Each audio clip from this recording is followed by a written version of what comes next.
یہ وہ لوگ ہیں جنہوں نے ہدایت چھوڑ کر گمراہی خریدی، تو نہ تو ان کی تجارت ہی نے کچھ نفع دیا اور نہ یہ ہدایت یاب ہی ہوئے۔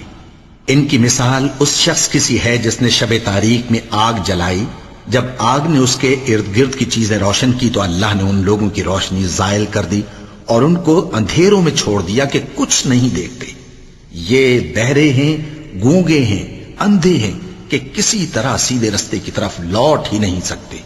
یا ان کی مثال میں کسی ہے کہ آسمان سے برس رہا ہو اور اس میں اندھیرے پر اندھیرا چھا رہا ہو اور بادل گرج رہا ہو اور بجلی کوند رہی ہو، تو یہ کڑک سے ڈر کر موت کے خوف سے کانوں میں انگلیاں دے لے۔ اور اللہ کافروں کو ہر طرف سے گھیرے ہوئے ہے، قریب ہے کہ بجلی کی چمک ان کی آنکھوں کی بصارت کو اچک لے جائے۔ جب بجلی چمکتی اور ان پر روشنی ڈالتی ہے تو اس میں چل پڑتے ہیں، اور جب اندھیرا ہو جاتا ہے تو کھڑے کے کھڑے رہ جاتی ہیں۔ اور اگر اللہ چاہتا تو ان کے کانوں کی سنوائی اور آنکھوں کی بینائی دونوں کو زائل کر دیتا۔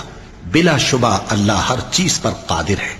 لوگو، اپنے پروردگار کی عبادت کرو جس نے تم کو اور تم سے پہلے لوگوں کو پیدا کیا تاکہ تم اس کے عذاب سے بچو، جس نے تمہارے لیے زمین کو بچھونا اور آسمان کو چھت بنایا، اور آسمان سے مے برسا کر تمہارے کھانے کے لیے انواع و اقسام کے میوے پیدا کیے۔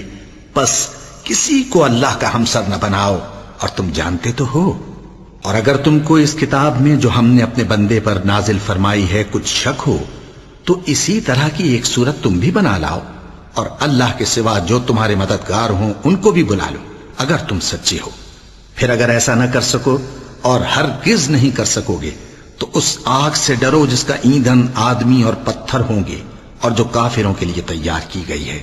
اور جو لوگ ایمان لائے اور نیک عمل کرتے رہے ان کو خوشخبری سنا دو کہ ان کے لیے نعمت کے باغ ہیں جن کے نیچے نہریں بہہ رہی ہیں۔